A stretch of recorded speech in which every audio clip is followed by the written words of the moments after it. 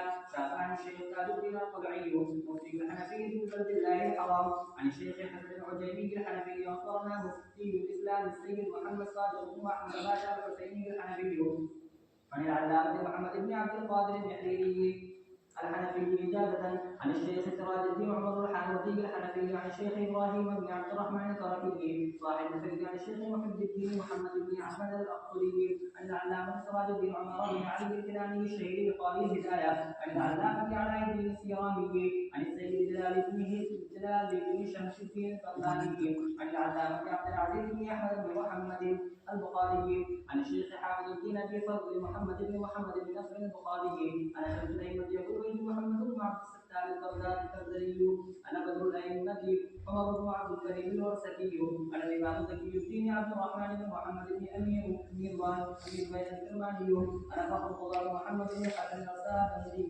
عن امام الاسلام عبد الرحيم بن عبد العزيز الزوزني عن القاضي ابو زيد عبد الله بن موسى الدبوسي عن الاستاذ اخبرنا الأستاذ أبو جعفر محمد بن عمر الطروشني أخبرنا إمام عطية أبو علي بن حسين بن قبر النسبي أخبرنا علامة أبو بكر محمد بن فضل الكمالي بفتح الكافي أخبرنا الإمام أبو محمد بن عبد الله بن محمد بن يعقوب السنتوني الحارثي أخبرنا قدوة أبو حفص الصغير عبد الله أخبرنا والدي الإمام المشهور في أبي الحق الكبير أحمد بن حفص البخاري أخبرنا الإمام الحجة أبو عبد الله محمد بن الحسن الشيباني عن الإمام الأعظم أبي حنيفة النعمان بن ثابت الكوفي عن عبد الله بن أبي حبيبة قال سمعت أبا الدرداء رضي الله تعالى عنه وعنه يقول كنت رديف رسول الله صلى الله عليه وسلم فقال يا أبا الدرداء من شهد أن لا إله إلا الله وأني رسول الله وجبت له الجنة قلت وإن زنا وإن سرقا قال فسار ساعة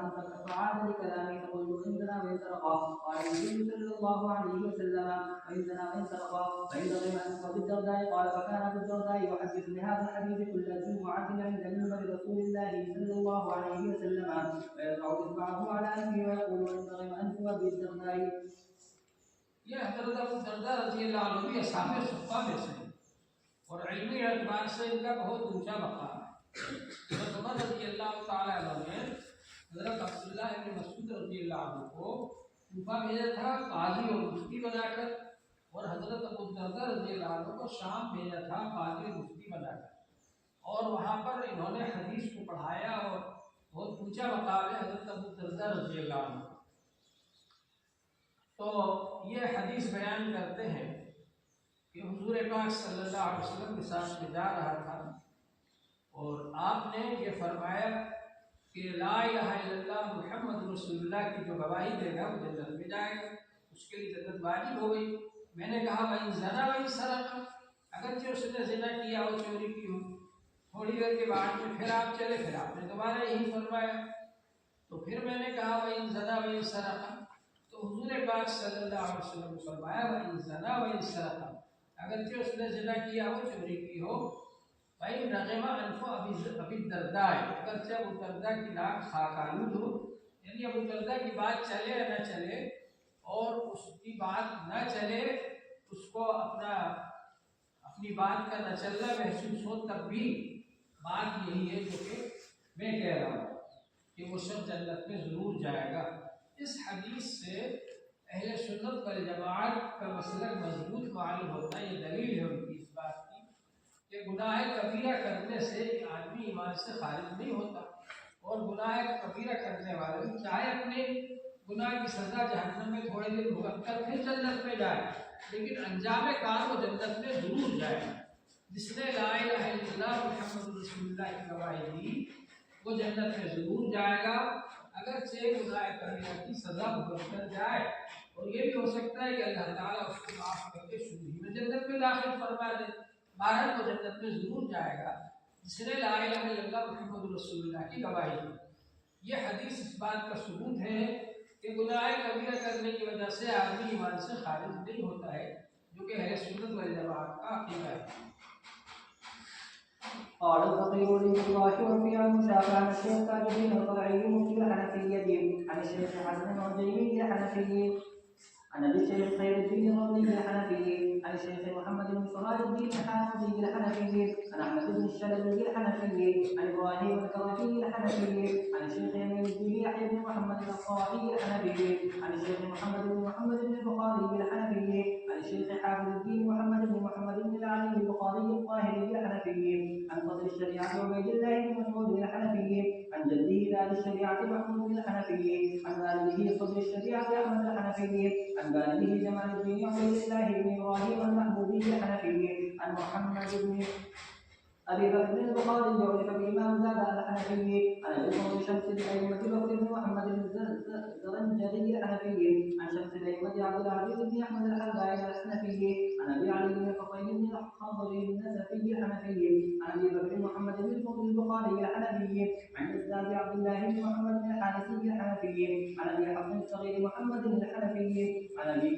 حفص الكبير أحمد بن حفص البخاري الحنفي عن الإمام الرباني محمد بن الحسن الشيباني عن الإمام أبي حنيفة النعمان بن ثابت عن محمد بن مسلم عن عبد الله بن بريد عن أبيه قال كان رسول الله صلى الله عليه وسلم إذا بعث صليبا أوصى إلى صاحبها بتقوى الله في نفسه خاصة أوصاه من معه إلى المسلمين خيرا ثم قال اغزوا بسم الله في سبيل الله قالوا وكفر بالله لا تقولوا ولا تقولوا ولا تمثلوا ولا تقتلوا الهدى فإذا لقيتم عدوكم من المشركين فادعوهم إلى الإسلام فإن أسلموا فاقبلوا منهم وكفوا عنهم واخبروهم أنهم من المسلمين لهم ما لهم وعليهم ما عليهم فادعوهم إلى التحول إلى دار الإسلام فإن أبوا فاخبروهم أنهم دعوا بالمسلمين فيجري عليهم حكم الله الذي يجري على المسلمين وليس لهم في الفيء ولا في الغنيمة نصيب فإن أبوا فاخبروهم إلى إعطاء الجزية فإن فعلوا فاخبروا ذلك منهم وكفوا عنهم فإذا حاصرتم على حسن أو مدينة فاسألوكم أن تنزلوهم على حكم الله ولا تنزلوهم فإنكم لا تدرون ما حكم الله فيهم ولكن انزلوهم على حكمكم ثم احكموا فيهم بما رأيتم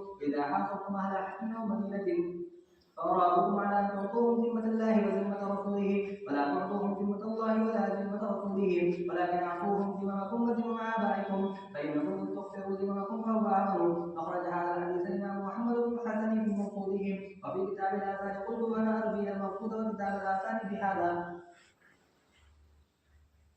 یہ سند ایسی ہے کہ اس میں حنفی فقہا ہے. اس سے پہلے والی سند میں بھی حنفی فقہا تھے. اس میں غزوے کے آداب بتائے گئے ہیں, جنگ کے آداب بتائے گئے ہیں. اسلام وہ مذہب ہے جو جنگ کرنے کو اچھا نہیں سمجھتا اور اس بات کو اچھا نہیں سمجھتا کہ جنگ کی جائے, لیکن اسلام اس بات کی دعوت دیتا ہے کہ لوگ ایمان قبول کر لیں, اپنے اللہ کو, اپنے خالق کو, مالک کو پہچانے اور اس کے حکموں پر چلیں. تو سب سے پہلے اسی کی دعوت دی جاتی ہے, اور اگر لوگ انکار کریں تو پھر جزیے کی دعوت دی جاتی ہے. جزیہ کا مطلب یہ ہوتا ہے کہ ہم سے صلح کر لو, جزیہ دو. اور جزیہ اس لیے لیا جاتا ہے تاکہ اسلامی فوج ان لوگوں کی حفاظت کرے جو غیر مسلم ہیں, ایمان نہیں لا رہے, مگر وہ اسلامی ملک میں رہیں گے تو ان کی حفاظت اسلامی فوج کرے گی. اسلام نے یہ طریقہ اختیار کیا غیر مسلموں کو فوج میں داخل نہ کرتے ہوئے, پر یہ ذمہ داری نہ ڈالتے ہوئے کہ آپ لوگ سرحد پر جاؤ اور حفاظت کرو ملک کی. یہ ذمہ داری ان پر نہیں ڈالی, تم اپنے گھروں پر رہو, ہماری جو فوج ہے مسلمانوں کی وہ سرحد پر جائے گی اور اگر دشمن حملہ کرے گا وہ مقابلہ کرے گی, تمہاری حفاظت کرے گی, مگر اس کے بدلے میں تم کو جزیہ دینا پڑے. تو جزیہ کے ذریعے صلح کی جاتی ہے. اب اگر وہ لوگ ایمان بھی قبول نہ کریں اور جزیہ بھی دینے سے انکار کریں تو مجبوری کے درجے میں پھر قتال اور جہاد میں فرق ہے. جہاد یہ تینوں چیزوں کا نام ہے, دعوت الاسلام, دعوت الجزیہ, یہ سب جہاد ہے. پھر آخری درجہ ہے قتال. قتال کے بارے میں آپ نے پڑھا ہوگا نور الانوار وغیرہ میں کہ وہ حسن لعینہ ہی نہیں ہے بلکہ حسن لغیرہ ہی ہے, یعنی مجبوری کے درجے میں, جبکہ نہ تو ایمان قبول کر رہے نہ ہی جزیہ قبول کر رہے, تو پھر مجبوری کے درجے میں قتال ہوتا ہے. تو قتال جو ہے وہ مجبوری کے درجے میں ہے. جیسا کہ آپ نے سنا ہوگا کہ لال رنگ کی گاڑی آتی ہے آگ بجھانے کے لیے, اور اگر اس کے راستے میں 5-10 آدمی کھڑے ہو جائے اور وہ یہ کہے کہ نہیں ہم تو نہیں جانے دیں گے, تو اس لال رنگ کی گاڑی کو, فائر بریگیڈ کی گاڑی کو قانونی طور سے اس بات کی اجازت ہے کہ 5-7 آدمیوں کے اوپر سے ہو کر گزر جائے. کیوں؟ اس وجہ سے کہ جہاں اس کو جانا ہے وہاں زیادہ نقصان کا خطرہ ہے، اور یہ لوگ نہ تو اس گاڑی کو آگے جانے دے رہے، نہ ان کو اس بات کی فکر ہے کہ وہاں کتنا خطرہ ہے، کتنا نقصان ہو سکتا ہے۔ تو قانونی طور پر اجازت دی گئی اس گاڑی کو کہ وہ ان کے اوپر سے ہو کر گزر جائے۔ تو اسلام کی گاڑی جہاں جانا چاہتی ہے، پوری دنیا میں امن قائم کرنا چاہتا ہے، اسلام امن قائم کرنا چاہتا ہے پوری دنیا میں۔ اب اگر کچھ لوگ اس کے راستے میں کھڑے ہو جائیں اور کہیں نہ تو ہم ایمان قبول کریں گے، نہ دوسروں کو کرنے دیں گے، ایمان کی گاڑی کو ہم آگے نہیں بڑھنے دیں گے، تو مجبوری کے درجے میں پھر ان سے قتال کیا جائے۔ لیکن قتال کے بھی بڑے آداب بتلائے گئے اسلام میں۔ چنانچہ یہاں بھی اس حدیث میں آیا کہ بچوں کو قتل نہ کرو، دوسری حدیثوں میں بھی موجود ہے کہ عورتوں کو قتل نہ کرو، بچوں کو قتل نہ کرو، مذہبی پیشواؤں کو قتل نہ کرو، بوڑھوں کو قتل نہ کرو، جو ہتھیار لے کر میدان میں آئے مقابلہ کرنے کے لیے ان سے جنگ کرو۔ یہ آداب بتلائے گئے، اور عین اس وقت کے لیے بھی آداب بتلائے گئے، اس وقت بھی تم کو ان آداب کا خیال رکھنا ہے۔ تو بہرحال یہ آداب جہاد سے متعلق حدیث ہے، اور یہ فقہائے حنفیہ سے منقول ہے۔ أحاديث مسلسلة في الجهاد البيت. شافعني أبو طاهر عن أبيه قال أخبرنا الفقيه الصالح عبد الكريم بن أحمد بن علي بن محمد بن إبراهيم بن القاسم بن عمر بن أحمد بن إبراهيم بن محمد بن عيسى بن مطيب بن علي بن عثمان الحكمي اليمني إجازة مرفوضة عن والده فقيه ربيع الدين أحمد بن علي عن أبيه فقيه نور الدين علي بن محمد بن مطيب عن أمه عبد الله بن إبراهيم عن أبيه إبراهيم بن القاسم عن أبيه أبي القاسم بن عمر عن أبيه عمر بن أحمد عن أبيه أحمد بن إبراهيم عن أبيه إبراهيم بن محمد عن أبيه محمد بن عيسى بن مطيب عن خاله إبراهيم بن عمرو الطباعي عن أبيه مظفر الدين عمرو بن علي التباعي السحولي عن أبي عبد الله محمد بن إسماعيل بن أبي الطيف اليمني نزيل مكة المعظمة بإجازته إلى عامة بن حافظ بن طاهر السلفي عن أبي علي الحدادي عن الحافظ بن نعيم عن الحافظ بن القاسم الطبراني أخبرنا عبد الله بن محمد بن عمر القاضي بمدينة طبرية سنة 77 بعد 200 قال حدثنا إسماعيل بن أبي أويس حدثنا موسى بن جعفر بن محمد عن أبيه محمد عن جده علي بن حسين عن الحسين بن علي عن علي رضي الله تعالى عنه قال قال رسول الله صلى الله عليه وسلم من سب الأنبياء قتل ومن سب أصحابي جلد قال الطبراني لا يروى عن علي إلا بهذا الإسناد فرد به ابن أبي أويس.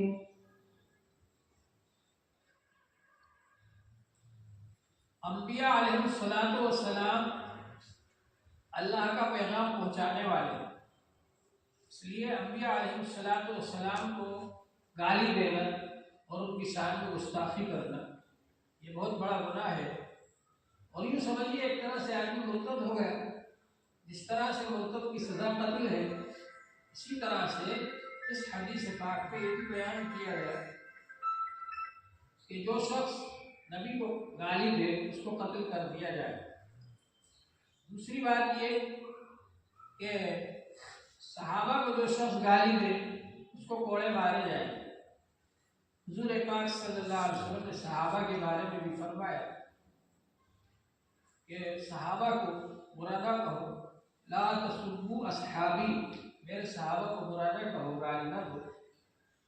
تو معلوم یہ ہوا کہ صحابہ کو گالی دینا، صحابہ کو برا کہنا، یہ بھی اسلام کی نظر میں اتنا بڑا گناہ ہے کہ اس کو کوڑے مارے جائیں گے، اور جو نبی کی شان میں گستاخی کرے اس کو قتل کر دیا جائے۔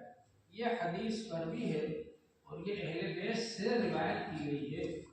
اس کے راوی سب کے سب اہل بیت، اہل بیت کا بہت بڑا درجہ ہے۔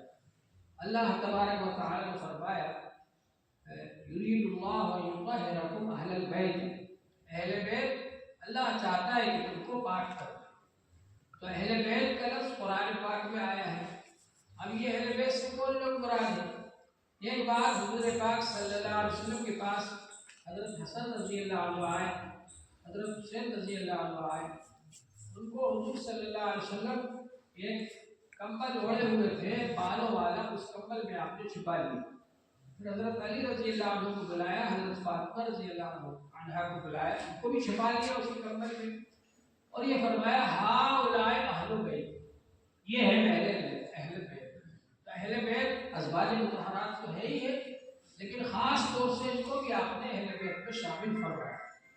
یہ بھی اہل بیت ہیں، تو معلوم یہ ہوا کہ یہ جو اہل بیت ہیں ان کے ذریعے سے حضور صلی اللہ علیہ وسلم کا سلسلہ نسب آگے بڑھا ہے۔ ان کو ہم سید حضرات کہتے ہیں، خاص طور سے حضرت فاطمہ رضی اللہ عنہ کی اولاد۔ تو یہ اہل بیت میں بڑے بڑے ائمہ گزرے ہیں، اور یہ حضرات جو ہے دین کے بڑے خدمت کرنے والے تھے، اور ہر زمانے کے بادشاہوں نے اہل بیت کے اوپر بڑا ظلم کیا کہ لوگ ان سے جڑ نہ جائیں، ان کو اپنا قائد نہ مان لیں، ان کو اپنا بڑا نہ مان لیں، ان کی طاقت نہ بڑھ جائے، ان کے ساتھ جماعت نہ بن جائے۔ تو اس کی کوشش کرتے رہے ہر زمانے کے بادشاہ لوگ۔ 100 سال کے قریب تو یزید کے خاندان کی حکومت رہی، تو ان لوگوں نے تو ظلم کیا ہی ان لوگوں کے اوپر۔ اور ان کے بعد میں جو عباسی خلفاء رہے، عباسی حکومت رہی، ان لوگوں نے بھی اس بات کی کوشش کی، حالانکہ وہ تو حضرت عباس رضی اللہ عنہ کی اولاد میں سے تھے، لیکن انہوں نے بھی اس بات کی کوشش کی بادشاہوں نے کہ کہیں ایسا نہ ہو کہ اہل بیت کے جو بڑے لوگ ہیں، ائمہ ہیں، علماء ہیں، ان سے لوگ جڑ نہ جائے اور ان کی جماعت نہ بن جائے، ان کی طاقت نہ بن جائے۔ تو وہ بھی اندرونی طور پر ان کی مخالفت کرتے رہے، ظاہری طور پر ساتھ رکھا ان کو۔ تو بہرحال اہل بیت کی عجیب شان ہے، اور اللہ تبارک و تعالیٰ نے اہل بیت کو بڑا مقام دیا ہے۔ اس حدیث کے راوی جو ہے سلسلے وار اہل بیت ہے، اس لیے اس حدیث کو خاص طور سے مسلسلات میں شامل کیا۔ الثاني قال حدثنا محمد بن خلاد البهلي البصري قال حدثنا نصر بن علي قال حدثنا علي بن جعفر عن اخيه موسى بن جعفر عن ابيه جعفر بن محمد عن ابيه محمد بن علي عن ابيه علي بن حسين عن ابيه الحسين بن علي عن ابيه علي بن ابي طالب رضي الله تعالى عنهم ان النبي صلى الله عليه وسلم اخذ بيد الحسن والحسين فقال: من احب هذين واباهما وامهما كان معي في درجتي يوم القيامه. قال الطبراني لم يروه عن موسى بن جعفر الا اخوه علي بن جعفر فقضى به ابوه علي. یہ حدیث ہے، اس کے اندر بیان فرمایا کہ حضور نبی پاک صلی اللہ علیہ وآلہ وسلم نے حضرت حسن رضی اللہ عنہ کا اور حضرت حسین رضی اللہ عنہ کا ہاتھ پکڑا اور یہ فرمایا: من احب هذين واباهما وامهما كان معي في درجتي يوم القيامه. ان دونوں سے جو محبت کرے اور ان کے باپ سے حضرت علی سے اور ان کی والدہ سے حضرت فاطمہ سے جو محبت کرے وہ میرے ساتھ میرے ہی درجے میں ہوگا قیامت کے دن جنت کے اندر۔ تو حضور پاک صلی اللہ علیہ وسلم نے یہ حدیث بیان فرمائی، اس کے راوی بھی یہی حضرات ہیں اہل بیت میں سے۔ الثالث قال حدثنا ابو اسحاق ابراهيم بن عبد الله بن اسحاق المعدل قال حدثنا ابو علي احمد بن علي بن القاري بن سادورا قال حدثنا ابو الصلت عبد السلام بن صالح الحلبي قال حدثنا علي بن مسدد قال حدثني ابي موسى بن جعفر قال حدثني ابي جعفر بن محمد حدثني محمد بن علي قال حدثني ابي علي بن حسين حدثني ابي حسين بن علي حدثني ابي علي بن ابي طالب قال قال رسول الله صلى الله عليه وسلم عن جبريل عليه السلام قال قال الله عز وجل: ان الله لا اله الا انا فاعبدني. من جاءني منكم بشهاده لا اله الا الله بالاخلاص دخل في حزبي ومن دخل في حزبي امن من عذابي. یہ حدیث ہے، اس کے راوی بھی اہل بیت میں سے ہیں۔ حدیث میں یہ فرمایا، حضور پاک صلی اللہ علیہ وسلم روایت کرتے ہیں حضرت جابر رضی اللہ عنہ سے، جبرائیل علیہ السلام سے، اور جبرائیل علیہ السلام روایت کرتے ہیں اللہ جل شانہ سے، یعنی حدیث قدسی کہ اللہ جل شانہ نے فرمایا: بے شک میں ہی اللہ ہوں، میرے علاوہ کوئی معبود نہیں، میری ہی عبادت کرو۔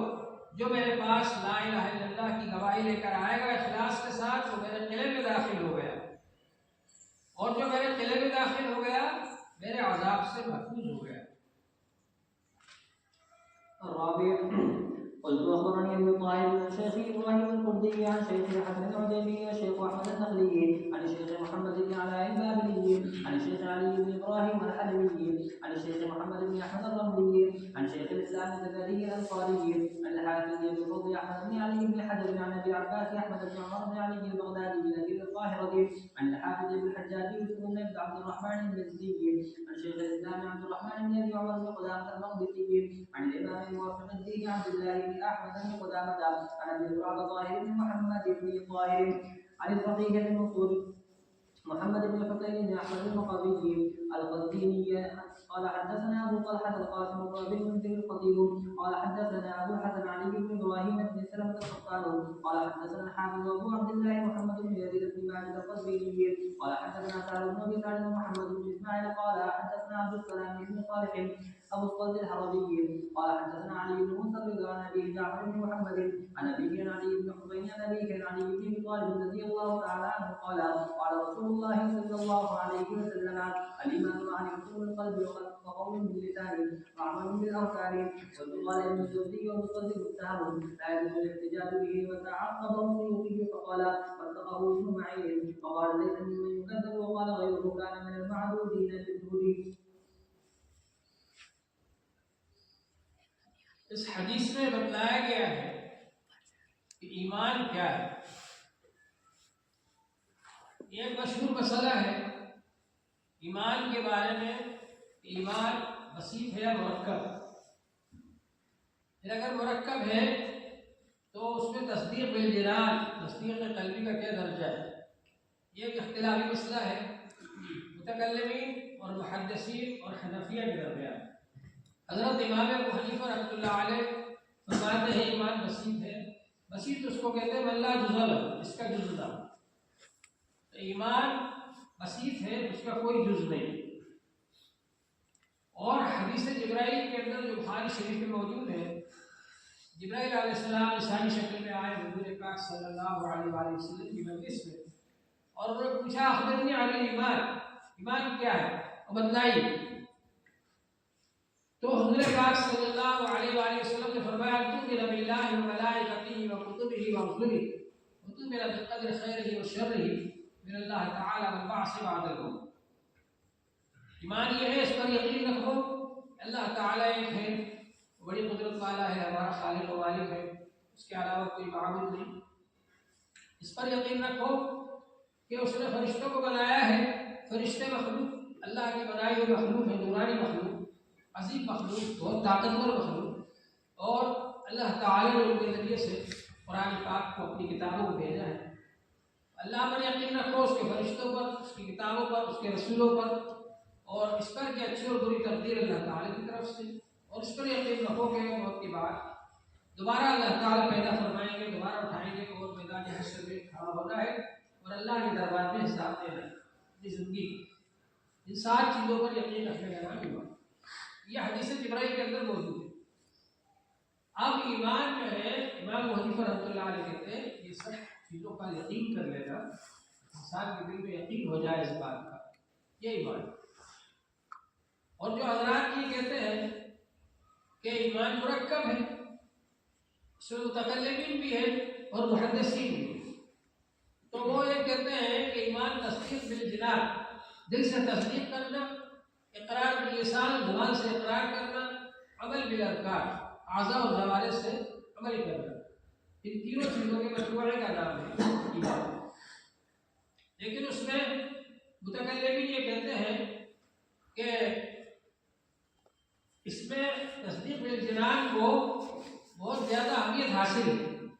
جیسے انسان کا سر کاٹ دیا جائے وہ زندہ نہیں رہ سکتا، اسی طرح تصدیق بالقلبی کے بغیر ایمان باقی نہیں رہے گا.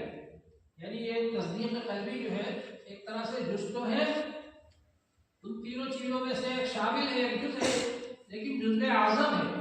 جس سر کے بغیر انسان زندہ نہیں رہ سکتا ہے، اسی تصدیق قلبی کے بغیر ایمان باقی نہیں رہے. اور بعض حضرات یہ کہتے ہیں کہ تینوں چیزوں کے مجموعے کا نام ایمان. اس میں خوارج اور معتزلہ تو یہ کہتے ہیں کہ عمل بالارکان ایسا جز ہے کہ اس کے بغیر ایمان نہیں رہے گا. چنانچہ خوارج کے یہاں تو آدمی اگر گناہ کبیرہ کرے گا تو وہ فوراً کفر میں داخل ہو جائے گا. ہمارے یہاں اہل سنت والجماعت کے نزدیک گناہ کبیرہ کرنے والا ایمان سے خارج نہیں ہوگا اور کفر میں داخل نہیں ہوگا. معتزلہ کہتے ہیں کہ ایمان سے تو خارج ہو جائے گا لیکن کفر میں داخل نہیں ہوگا. وہ منزلۃ بین المنزلتین مانتے ہیں، دو درجوں کے درمیان ایک درجہ ہے. اہل سنت والجماعت یہ کہتے ہیں کہ ایمان سے خارج بھی نہیں ہوگا، کفر میں داخل بھی نہیں ہوگا، البتہ فاسق ہو جائے گا. ہو سکتا ہے وہ توبہ کر لے تو اللہ تعالیٰ معاف فرما دے، اور اگر توبہ نہیں کی، اللہ نے معاف نہیں کیا تو ہو سکتا ہے